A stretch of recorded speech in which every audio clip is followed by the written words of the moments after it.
बीडमध्ये महायुतीत विधानसभा जागा वाटपावरून तिढा निर्माण होण्याची शक्यता आहे। भाजप राष्ट्रवादी पाठोपाठ आता शिवसेना शिंदे गटानेही बीडमधील विधानसभेच्या जागेवर दावा केलाय। शिंदे गटाचे जिल्हा प्रमुख अनिल जगताप यांनी विधानसभा मतदारसंघावर दावा केल्याचं कळतंय आणि आता त्यामुळे महायुतीमध्ये तिढा वाढण्याची देखील शक्यता आहे।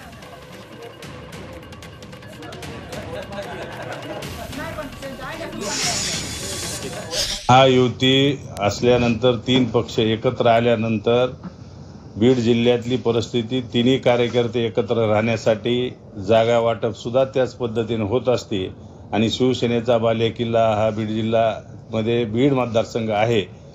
महायुतीमध्ये जेव्हा भाजप शिवसेनेची युती होती तेव्हापासून हा मतदारसंघ बीडचा शिवसेनेकडेच आहे।